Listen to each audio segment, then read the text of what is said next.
Assalamualaikum warahmatullahi wabarakatuh. Pemirsa LDII TV Sulawesi Selatan dimanapun berada. Bulan suci Ramadan adalah bulan yang penuh dengan rahmat, penuh dengan maghfirah, dan segala amal ibadah yang mendatangkan pahala semua dilipat gandakan oleh Allah Subhanahu wa Ta'ala. Oleh karena itu, kita supaya berusaha menjaga diri kita agar kita terhindar dari perbuatan yang bisa mengurangi pahala-pahala yang telah kita perbuat. Di antaranya menjauhi sifat ghibah dan sifat namimah. Adapun yang dimaksud dengan ghibah adalah kita menceritakan keburukan atau aib saudara kita. Meskipun itu adalah sesuatu yang benar, tetapi itu dilarang oleh Allah Subhanahu wa Ta'ala. Di dalam Al-Quran surah Al-Hujurat ayat 12, Allah berfirman, A'udzu billahi minasyaitonir rajim, bismillahirrahmanirrahim. Ya ayyuhalladzina amanu, ijtanibu katsiran minadh-dhann, inna ba'dadh-dhanni ismun, wa la tajassasu, wa la yaghtab ba'dukum ba'dha. Ayuhibbu ahadukum an ya'kula lahma akhihi maitan fakarihtumuh. Wattaqullaha innallaha tawwabur rahim. Artinya, wahai orang-orang yang beriman, menjauhilah kalian dari banyaknya prasangka.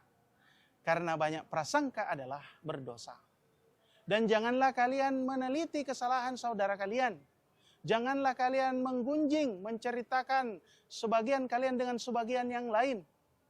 Apakah kalian senang memakan daging bangkai saudara kalian? Tentu kalian membencinya.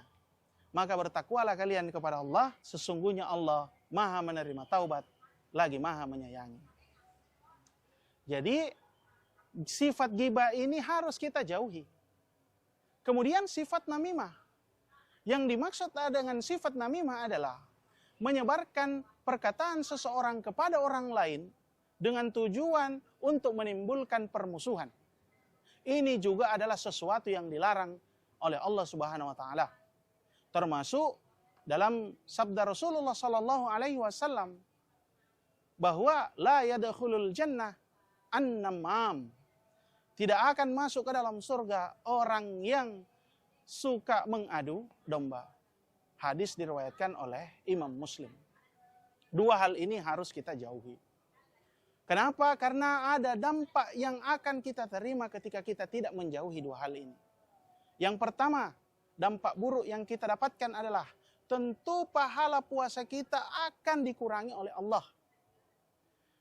Di dalam sabda Rasulullah sallallahu alaihi wasallam, "Man lam yada' qaulaz zur wal 'amala bih, wa falaysa lillahi hajatun fi ayyada'a ta'amahu wa syarabah."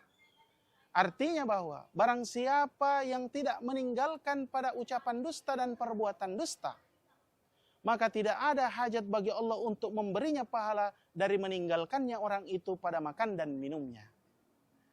Kemudian yang kedua bahwa dampak negatif dari perbuatan ghibah dan namimah ini adalah bisa membuat rusaknya hubungan antara sesama saudara Islam. Menjadikan saudara yang satu dengan yang lain tidak rukun. Tentu ini tidak kita harapkan. Maka kita supaya menghindari, ada beberapa tips yang bisa kami berikan para pemirsa yang ada di rumah. Di antaranya, kita supaya bisa menjaga lisan dan hati kita. Rasulullah sallallahu alaihi wasallam bersabda, "Man kana yu'minu billahi wal yaumil akhir, falyakul khairan aw liyasmut." Hadis riwayat Imam Bukhari. Barang siapa yang beriman kepada Allah dan hari akhir, maka hendaklah dia berkata yang baik atau dia diam. Ini cara agar kita bisa terhindar dari ghibah dan namimah. Termasuk kita menyibukkan diri kita untuk membaca Al-Quran. Banyak-banyak membaca Al-Quran. Nah, ini juga akan menghindarkan diri kita dari sifat ghibah dan namimah. Dan yang paling ampuh adalah kita meninggalkan perkumpulan orang-orang yang suka bergosip. Semua itu kita lakukan agar kita bisa terhindar dari sifat ghibah dan namimah. Maka di dalam bulan suci Ramadan ini yang kita harapkan adalah pahala yang kita terima tidak berkurang. Sehingga kita harus menjaga diri kita dari perkataan, perbuatan yang bisa merugikan diri kita sendiri. Demikian, wabillahi taufik wal hidayah. Assalamualaikum warahmatullahi wabarakatuh.